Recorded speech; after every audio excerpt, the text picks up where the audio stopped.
Welcome to Construction Beast YouTube channel. मेरा नाम है राहुल और आज हम लोग डिस्कस करेंगे सीमेंट का डेंसिटी हम लोग कैसे कैलकुलेट कर सकते हैं लूज फॉर्म में। मतलब कि सीमेंट पे हम किसी तरह का फोर्स अप्लाई नहीं कर रहे, उसमें जो एयर वॉइड्स हैं उसके साथ ही हम लोग डेंसिटी का कैलकुलेशन करेंगे। तो हम लोग डेंसिटी समझ लेते हैं। डेंसिटी जो एक्चुअली होता क्या है, डेंसिटी हम लोग इस तरह समझते हैं। ये हमारा एक स्टील का टुकड़ा है और ये हमारा एक साबुन का टुकड़ा है। इसका जो साइज है इसके मुकाबले 3 गुना ज़्यादा बड़ा है। तो वेट है इसके मुकाबले 6 गुना ज़्यादा है। इसका ज़्यादा होने का कारण क्या है कि इसके जो एटम की बॉन्डिंग है वो बहुत नज़दीक है और इसका डेंसिटी कम होने का कारण है, वज़न कम होने का कारण है कि इसके जो एटम की बॉन्डिंग है वो दूर दूर है, इसीलिए इसका साइज़ ज़्यादा होने के बाद भी वेट बहुत कम है। तो इसके लिए हम लोग को एक चाहिए हुआ कंटेनर। ये हमारा सिलिंड्रिकल शेप का कंटेनर है। इसका जो रेडियस है हमारा 99 mm है और जो इसका हाइट है वो 70 mm है। और हमें दूसरा चाहिए हुआ एक वेइंग स्केल जिस पे हम लोग इसका वेट कैलकुलेट करेंगे।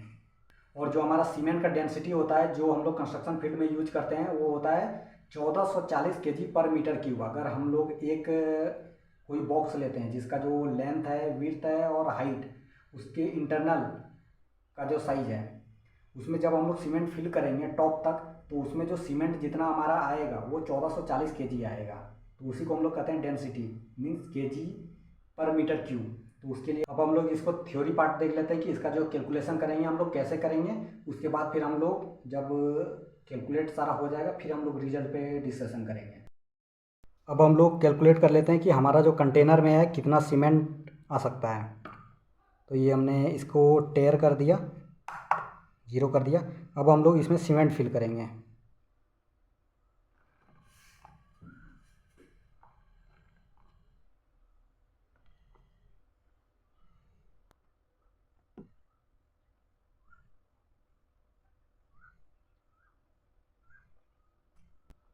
इसको जो है हम लोग टॉप तक फिल कर देंगे और उसके बाद फिर इसको थोड़ा सा हम लोग लेवल कर देंगे और वेट को थोड़ा क्लीन करके उसके बाद हम लोग कैलकुलेशन इसका जो है नोट डाउन कर लेंगे।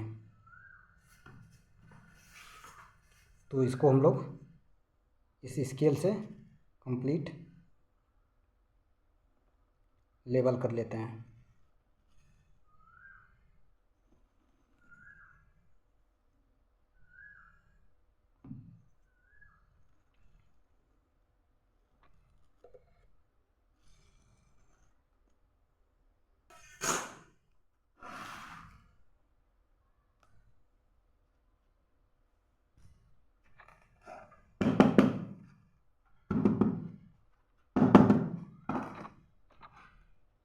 ये हमारा इसमें कंटेनर का वेट पहले से माइनस किया हुआ है। तो अभी हम लोग कैलकुलेट कर लेते हैं कि इसमें कितना हमारा आ रहा है।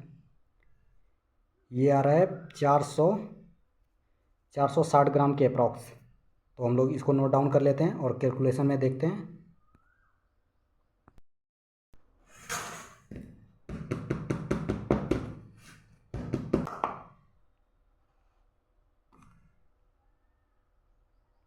छः सौ तेईस मीन्स हमारा जो है अभी 600 आ रहा है। अब हम लोग थ्योरेटिकल इसका कैलकुलेशन देख लेते हैं। ये कंटेनर का जो शेप है हमारा सिलिंड्रिकल है और इसका जो डायामीटर है 99 mm और रेडियस निकाले तो 49.5 और जो इसका हाइट है वो 70 mm है। इसका अगर हम लोग वॉल्यूम निकालते हैं सिलिंड्रिकल का जो वॉल्यूम होता है pi R square H 3.14 into 49.5 into 49.5 into 70 mm cube. तो इसका जो हमारा वॉल्यूम निकलेगा 5,38,564.95 mm क्यूब। तो हमें कितने कंटेनर चाहिए होंगे ताकि हम लोग 1 m³ का जो बॉक्स है उसको फिल कर पाएँ। तो हमने जो है मीटर को में कैलकुलेट कर लिया, चेंज कर लिया है 1000 mm into 1000 mm into 1000 mm divided by ये हमारा कंटेनर का वॉल्यूम हो गया। तो हमें 1856.78 इतने कंटेनर चाहिए होंगे ताकि 1 m³ हम लोग फिल कर पाए।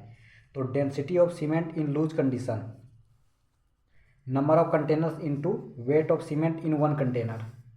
तो जो हमारा नंबर ऑफ कंटेनर है वो है 1856.78 और जो हमारा पहला विदाउट कॉम्पैक्शन जो हमारा लूज कंडीशन में वेट आया 456 ग्राम और जो दूसरा हमारा आफ्टर कॉम्पैक्शन थोड़ा सा हमने जब कंटेनर को सेक किया तो उसमें कैपेसिटी बढ़ के 600 ग्राम आ गया।